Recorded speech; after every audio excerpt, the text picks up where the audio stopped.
Okay guys, I'm here today with Gordon Ryan, huge honor for me. And guys, I'm making this video here to hear his thoughts. He already told me his thoughts, but I want to share with you about like IBJJF legalizing heel hook. So what do you think about that, Gordon? Yeah, I think it's great. I really feel like, IBJJF is at the forefront of our sport in terms of competition. They're one of the most prestigious events, both gi and no gi for jiu-jitsu. And I think that legalizing heel hooks, at least no gi, for the brown and the black belts, I believe, will really push the sport forward. I mean, if you look at, IBJJF in the last few years, they've really fallen behind the athletes in terms of their leg locking knowledge, and the leg locking knowledge in the last few years has, gone through the roof.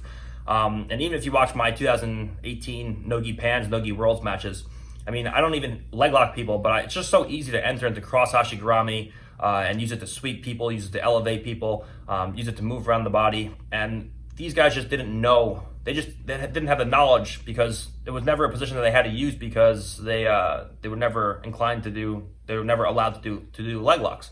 They were only had toe holds, knee bars, and Achilles locks. But now, when you're adding all these cross hashigurami situations, Arimi hashigurami, outside hashigurami, and you have all these situations where, okay, now heel hooks are legal, and you can't stall from 50-50 anymore, people are going to have to start learning and teaching heel hooks, okay? It's just a part of the game now that you have to learn, or else you're going to fall behind. So I think it's great that IBJJF is legalizing them. I think it's going to, I'm kind of biased because it's going to make things easier for our team.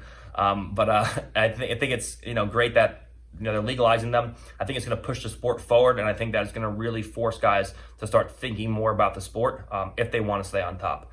There's a bunch of young guys coming up now that are all focusing on leg locks and are positionally good as well. And I think that for the guys who are on top now to stay on top, they're going to have to start to really learn these techniques. And I think it's just going to elevate everyone, as a whole. Oh, Gordon, I think like one concern that everybody had before legalizing was like the amount of injuries and that. So you that train with the heel hooks pretty much since you started, what do you see happen on training? Like, do people get hurt a lot, or do you guys do anything special to avoid it? How it's the mindset in order to everybody train and keep healthy in order to compete all year long? And so heel hooks are a little bit different. If you get an arm bar, you feel, oh, my arm's gonna break. If you get put in a heel hook, you don't really feel that. You just feel like more of a pressure build up, and then your ankle or your knee pops. Usually, unless your mechanics are great, they're not catastrophic injuries. They're just a little pop in the ankle here, a little pop in the knee there, and then they're okay in a week or two. But I've seen far worse injuries from flying guard pulls where people jump onto people with guard. And that's like one of the most common things you see in IBJJF is flying guard pulls. Those I've seen way more and way worse injuries than anyone has ever gotten injured from a heel hook. In addition, kimuras are way worse breaks than heel hooks are. If you get put in a kimura and your elbow dislocates it, your elbow dislocates and it stays out of the socket. So kimuras as a submission are way more dangerous than heel hooks are. If you should be afraid of any submission, you should be afraid of kimuras, not heel hooks. And on top of that, if you don't want to get hurt in a submission, just tap. You should be training heel hooks, you should be training kimuras, arm bars, you should be training knee bars, and you should know, okay, my arm's going to go to this point and then it's going to pop, or my leg's going to go to this point and then it's going to pop. And you should have a sensitivity which is built up over months and years where you let locks get a little bit tighter and tighter and tighter, and you know how much your body can take before you're going to get injured. So yes, it is a little bit different training with heel hooks, but once you get used to it, it's not that much of a difference. And we always train heel hooks the same way we train other submissions, where we give each other time to tap. I give you 3 to 5 seconds in a heel hook to tap. And if you don't tap, then sure, I'm going to break your leg. If you don't tap in a kimura, sure, I'm going to break your arm. But it's your responsibility to tap, but it's also the responsibility of the offensive man to give the guy time to tap and not just rip a heel hook as hard as you can. The only reason why you would rip a submission as hard as you can is because you have poor mechanics and control, knowing that if you don't finish this in the half a second that you have, the guy's going to escape. That's not how it should be. I should be able to have a submission for 5 to 10 seconds and have the guy pinned in a static position where he can't move, and I have all the time in the world that I need to actually go in and break the guy. Yeah, and even in tournaments, when I see you doing heel hook, you don't pop and break you kind of get the position And even in competition, you kind of give like 2 or 3 seconds to the person to realize that it's stuck. I give everyone time to tap. If they try to fight out and they like kick me in the face and like try to like really escape, then sure, I go and I try to break their leg. But you know, my first submission, if you know someone, you saw it with Cyborg, you saw it with Ali, you saw it with Matej, you saw it with a bunch of guys.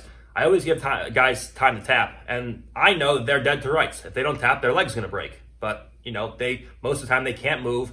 It's not them spazzing and you know us rolling through a bunch of transitions. It's just I have the heel hook. They're pinned in a static spot. They can't move, and I give them however much time they need to tap. No, and it's kind of nice from your end, Gordon, because if you were for example, I remember talking, people were literally like scared to fight him just because they didn't. Yeah. So you could use this as an advantage, right? But you choose to not use, I mean, people are already afraid enough to fight me, so I at least want to be able to get some matches in the future. Yeah. And Gordon, one more question here, a little deeper question. So I see people saying like, okay, legalizing heel hook on IBJJF for no gi, it's fine, but for gi that can never happen because with the gi there's no way to. What do you think about like heel hooks with gi? Do you think it's doable to? What's your thoughts on it? So I mean, here's my take. You know, I'm pretty much always okay with anything. I will say that a heel hook in the gi is much harder to escape. So in the event that you actually lock a heel hook, I mean, the match is pretty much over. I mean, there's no, unless your mechanics are so bad that you just can't break someone's leg. I mean, the guy, you're gonna finish the guy. The guy's not gonna roll out. I mean, even some knee bars sometimes where there's only one leg control, the guy can't even spin because there's so much friction. So I mean, with heel hooks, it's gonna be very hard to escape if a heel hook is locked. That being said, it's also much harder to actually lock a heel hook because the guy can grab your jacket at the collar. They can pull you forward. They can make it harder for you to extend. They can grab your sleeves and just take a 2-on-1 death grip and not allow you to lock your hands. So while it is much harder to lock a heel hook, it's also much harder to escape a heel hook. Right. So I mean, I'm not against it. I'm for, you know, if they want to do heel hooks in the gi, that's fine with me. But you know, that is something to think about, that it's going to be much harder to lock them, but it's also going to change the game a lot, where if you have a guy that does enter into a heel hook, you're pretty much going to get finished. I got it. No, but this question was not even in my list, but I was just thinking about it because you said like, oh, it's going to be very good for IBJJF because you're not going to see too many people stalling on 50-50. And then I was thinking, man, that could actually be a solution even for gi, you know, because now I'm a huge fan of jiu-jitsu, especially for gi, and when I watch a jiu-jitsu match and falls in 50-50, I almost like, let me go watch something. It's not fun for the person watching. And now I don't compete, I just watch jiu-jitsu. So I was thinking about it, like, yeah. I mean, if you see the number one deterrent of people watching gi jiu-jitsu, everyone always talks about, I don't want to watch two guys stall from 50-50 for 10 minutes. Yeah, that's what everyone talks about. And that's happening more and more. So yeah, and I mean, and that maybe could be a solution for the future. Yeah. Now, if there's hooks, nobody wants to stay there. Yeah. And what no one talks about is the better everyone gets at jiu-jitsu, and the tighter, the more contested the matches are, the more people are going to try to just inch out those wins by advantage. Yep. And 50-50 is the best way to do that. I mean, if you look at 10 years ago, there was such a skill discrepancy, for example, between Hodger and everybody else, that the matches were always exciting. I mean, there was a lot more scrambles, there was a lot more everything, more traditional jiu-jitsu. But now everyone's so good, and the battles are so close every time. Just to win by an advantage is what everyone is happy with. So I mean, to go into 50-50 for 9 minutes and then come up with an advantage win, you set the guy down, you got an advantage. That's what people are trying to do now. So I mean, it's becoming a problem because people aren't wanting to watch our sport.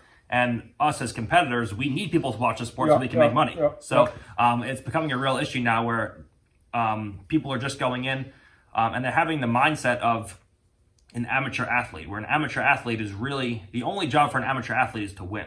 They don't have to worry about anything else. But the job of a professional athlete is not only just to win, but you have to be exciting so you can have people want to watch your match so that you can get paid. Otherwise, you're just an amateur athlete if no one's paying you. So if you want to get paid, you have to be exciting in some way. And playing 50-50 for 9.5 minutes and winning by advantage is not exciting. So if you're complaining about not getting paid, look at what your matches look like and then make an assessment. That was a great point. Yeah, and guys, for 2021, we're in the end of 2020. For 2021, Gordon's gonna launch his leg lock video. So heel hooks, knee bars, foot locks, everything, and heel hook is the main thing. And now with the IBJJF legalizing, I would guess should be could be the bestseller video.